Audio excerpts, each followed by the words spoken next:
chronique du développement. Le bilan de la campagne agricole 2021 qui vient de se terminer, c'est le sujet au centre de notre chronique du développement de ce vendredi. Un bilan qui est estimé à 9 266 000 tonnes de céréales et plus de 777 000 tonnes de coton.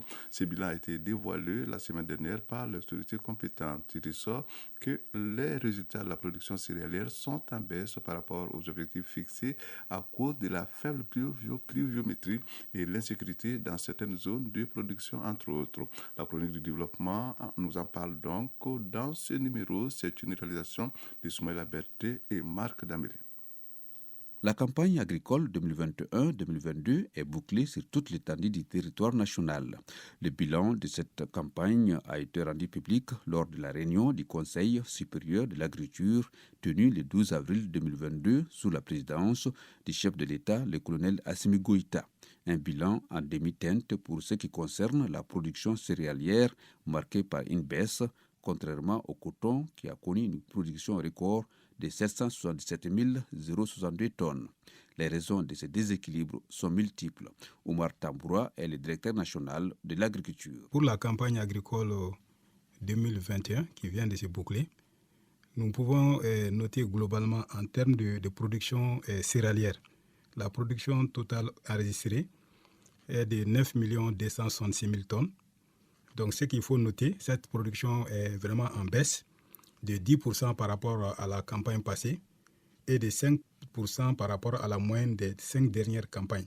Donc cette baisse est essentiellement due à la mauvaise pluviométrie que nous avons enregistrée au cours de la campagne et aussi par d'autres facteurs, le phénomène des changements climatiques aussi qui frappe l'agriculture ces derniers moments. Et aussi il y a l'insécurité aussi dans certaines zones de production qui ont fait que des producteurs ont eu du mal à accéder à leurs parcelles au moment de la récolte et aussi des zones, des cultures aussi qui ont été brûlées dans certaines zones aussi au centre du pays. Donc tous ceci vraiment ont contribué à la baisse de la production. Et le taux de réalisation des objectifs globalement est fixé à 82%. Au nombre de difficultés liées à la baisse de la production céréalière, il y a aussi la sempiternelle question d'approvisionnement des producteurs en engrais subventionnés.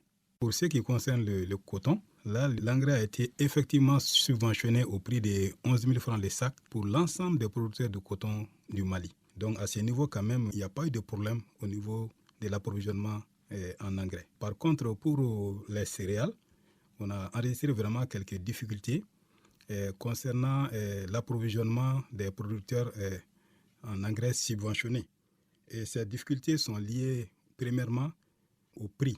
Nous avons constaté une flambée du prix des engrais au niveau des marchés internationaux et au marché national, qui est consécutive à la crise du Covid-19. Les grandes firmes qui produisent vraiment les engrais ont eu des difficultés pour pouvoir fonctionner correctement et pour pouvoir produire plus d'engrais. Donc, du fait qu'il n'y avait pas beaucoup d'offres d'engrais au niveau mondial, donc ce qui a entraîné une hausse du prix qui n'était pas souvent à la portée des producteurs de céréales.